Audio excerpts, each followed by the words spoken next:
बिस्मिल्लाहिर्रहमानिर्रहीम। Welcome back to my YouTube channel Urdu with Afshi. आज हम जानेंगे दरख्वास्त लिखने का तरीक़ाकार। लेक्चर शुरू करने से पहले आपको अगर मेरी वीडियोस अच्छी लग रही हैं तो मुझे सब्सक्राइब कर दें और बेल के आइकन को प्रेस कर दीजिएगा। आज हम चलते हैं अपने लेक्चर की तरफ, जो है दरख्वास्त लिखने का तरीक़ाकार। दरख्वास्त क्या है, किस तरह लिखी जाती है, किसको लिखी जाती है, क्या अंदाज़ इस्तेमाल किया जाता है, आज हम ये जानेंगे।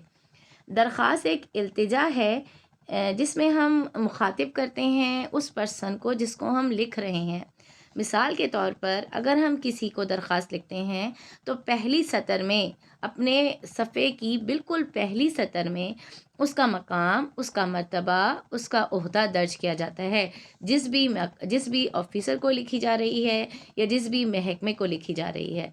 दूसरी सतर में हम उन्वान दर्ज करते हैं कि मेरा उन्वान क्या है इस दरख्वास्त को लिखने का। मिसाल के तौर पर अगर मैं हेल्थ ऑफिसर साहब के नाम लिखूंगी, म्यूनसिपल कॉरपोरेशन को लिखूंगी, तो मैं यकीनन हिफाजती सामान के बारे में बात करूंगी, मोहल्ला सफाई के बारे में बात करूंगी या टीका जात की बात की जाएगी। इसी तरह वही दरख्वास्त अगर मैं स्कूल की चार दीवारी के अंदर लिख रही हूँ तो मैं हेड मिस्टर साहिबा को या फिर मैं प्रिंसिपल को मुखातिब कर रही हूँ, या तो मैं वो बीमारी की दरख्वास्त लिख रही हूँ या मुझे ज़रूरी काम है उसकी दरख्वास्त लिख रही हूँ। तो ये तमाम बातें हम उन्वान में पहले ही दर्ज कर देते हैं, ताकि अगर हमारी एप्लीकेशन जिस महकमे में गई है वो उन्वान को पढ़ के ही जायज़ा ले ले कि अंदर क्या बयान किया जा रहा है। ये तो होगी दूसरी सतर। तीसरी सतर में हम जनाब आली और जनाब आलिया के अल्फाज इस्तेमाल करते हैं। जनाब आली और जनाब आलिया किन के साथ इस्तेमाल किया जाता है?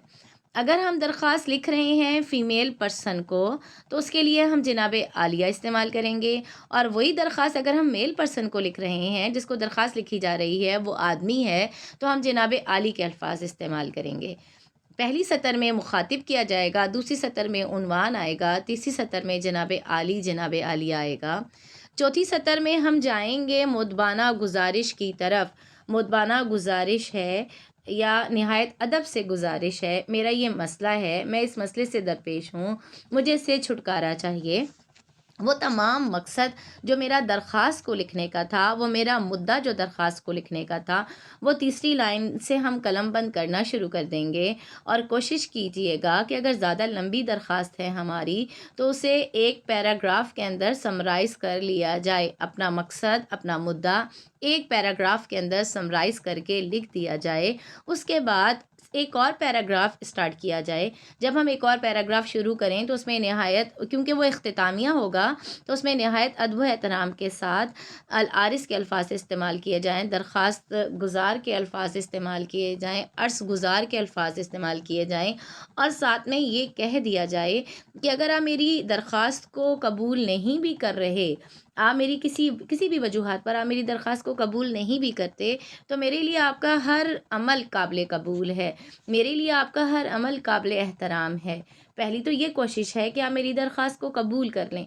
अगर किसी भी वजूहात की बिना पर आप मेरी दरख्वास्त को कबूल नहीं कर पा रहे, तो आपका हर तरह का एक्शन, हर तरह का अमल मेरे लिए काबिल कबूल होगा।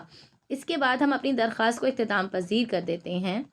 जब कभी हम अपनी दरख्वास्त को इख्तिताम पज़ीर कर रहे हैं तो उनकी बहुत ज़्यादा मेहरबानी करना पड़ती है, उनका बहुत ज़्यादा शुक्रिया अदा करना पड़ता है, और उसके बाद हम अपना मकाम, अपना मर्तबा अपने आप को बताते हैं कि मैं ये था।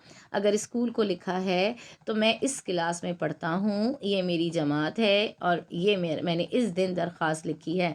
वही दरख्वास्त अगर महकमा सफाई को लिखी जा रही है तो फिर हम पूरे मोहल्ले की तरफ से लिखेंगे, पूरे इलाके की तरफ से लिखेंगे, तो न्याज़मंद अहले मोहल्ला हो जाएगा, अहले इलाका हो जाएगा। इस तरह के अल्फाज इस्तेमाल किए जाएंगे। बहुत शुक्रिया, उम्मीद करती हूँ आपको मेरी वीडियो पसंद